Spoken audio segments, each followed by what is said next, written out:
Small businesses are continuing to bear the biggest brunt of the ongoing energy crisis. With many still struggling to recover from the COVID-19 pandemic, load shedding has forced several small, micro and medium enterprises to close, leading to the losses of many jobs and the devastation of livelihoods. Access to funding is another challenge for SMMEs to get off the ground and then stay afloat. In an effort to support smaller businesses in these difficult financial conditions, Capital Enterprises has launched a program aimed at supporting them financially. For more on this program, fairly fresh out the box, we are joined now by the Managing Director of Enterprise Capital, and Mr. Siyabonga Magadla, you have kindly agreed to come in on your Saturday afternoon. Yes, indeed. And thank you very much for having me. Thank you. It's clear from that you and Enterprise Capital are passionate about helping small business owners to survive and to indeed get financial support. Tell us more about this latest program. Yeah, I mean, very much so. I think it's important to note that one of the key characteristics of an entrepreneur is to be able to sacrifice in order to make sure that at least we make our little contribution to economic development in the country, but also creation of jobs.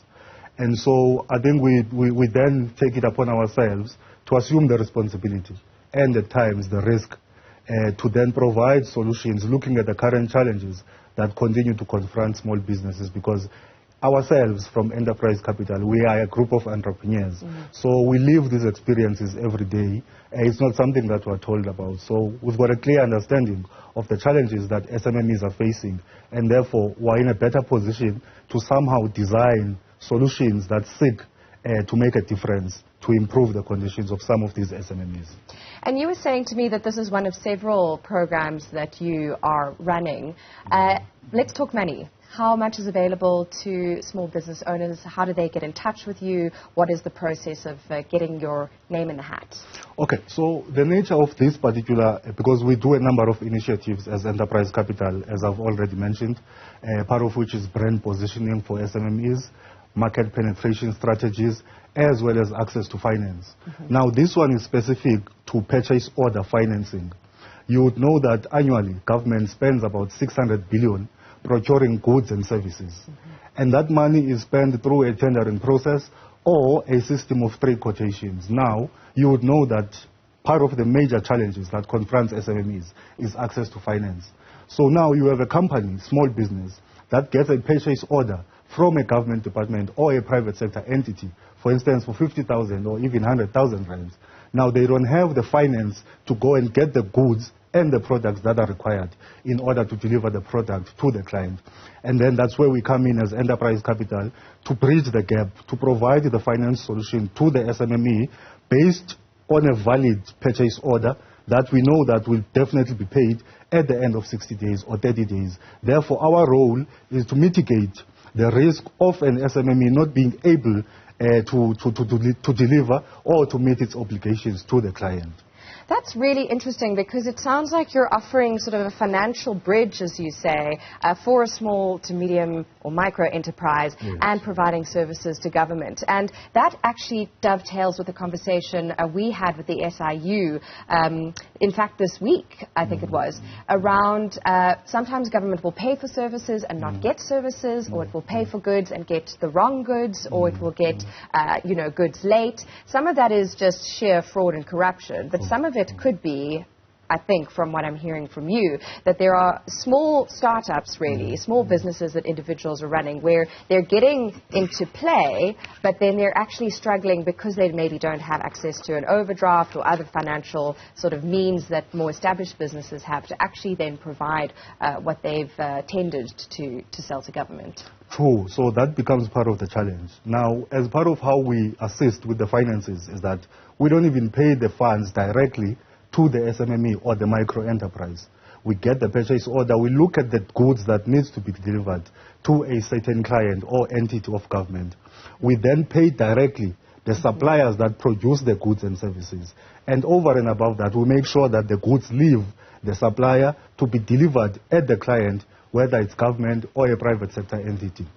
So there's no money that gets given directly to entrepreneurs, because, as you are saying, there's always a risk. And someone would ask for funds for a specific purpose, Before you know it, those funds have been channeled and used for something else. And therefore, we make sure that the goods and services are delivered to the client such that the entrepreneur or the small business is able to meet their procurement or delivery obligations.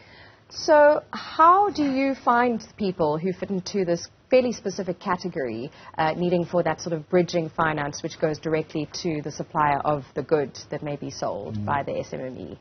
Okay, so I mean, again, as an entrepreneur, I've had an experience of having challenges myself with financing orders that I've had from a number of clients. And therefore, it's a common thing that exists amongst entrepreneurs. There are many. Yes. So informally, we have been doing this. You get approached by young people because, as I'm saying, since 2016, we've been doing a number of programs for entrepreneurs, whether it's summits, whether it's business plan competitions, because ours is to try and cultivate the culture of enterprise development, as well as young people getting into business, contributing to the economy, as well as job creation. So young people know about our existence through other programs that we've been doing. But now, beyond that, they would always ask for financial assistance to service their orders. It's at that point then that we took it upon ourselves to say, perhaps let's formalize this particular intervention so that it's not an informal type of transaction where you just borrow people or assist them informally. Hence, we then said, let's try and cater for a broader spectrum because clearly there is a need. Do any of the support sort of case studies that you've already done stand out for you in terms of maybe a particularly interesting contract that a SMME had secured or a significant amount? Yeah, look, I mean, there's quite a number of them that we've assisted in the past. I'm not sure if I'm at liberty to mention the clients, though. Maybe don't name names if you don't feel comfortable, but give us some idea of what they sold, how it all came about. So, I mean, for instance, one of our clients needed to supply office equipment to one of the departments in Pretoria. And then we intervened there and provided them with funding of up to 250,000 at the time. And, I mean, the transaction went well and they were able to be paid on time. Another one was working with the city, the municipality. And they needed to supply water. This was during the COVID period. And because there were sites that were established in different areas in the city where they were sheltering homeless people.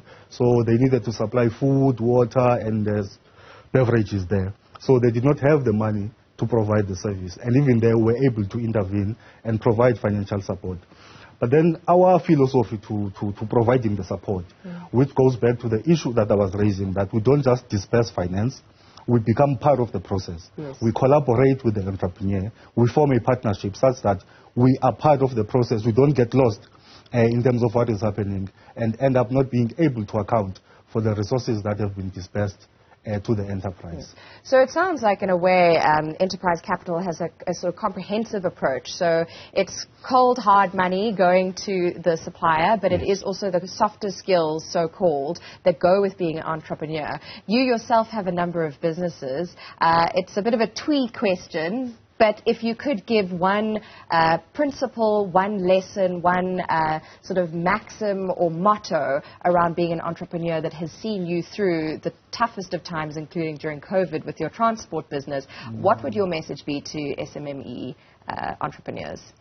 I mean, firstly, it's about being an entrepreneur. What is it to be an entrepreneur? It's the ability to identify a gap or a niche or a need in a specific market and be able to take the risk, because ours is not to avoid risks, it's to rather manage the risk that is there, because every business comes with a potential of a risk. So you go into an uncertain territory, what you need to do is to be able to manage the risk.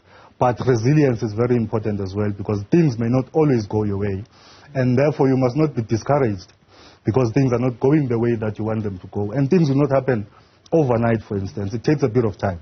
So if you're not an entrepreneur at heart, you'd be easily discouraged and want to go back and find a secured environment where you know that you are guaranteed a certain income. In this environment, it's very difficult. There are no guarantees. All you need is a resilience as well as the will to make things happen. Siyabonga Magadla there. The word that comes to mind for me, Mr. Magadla, is grit. And we thank you for your time this Saturday afternoon on that program.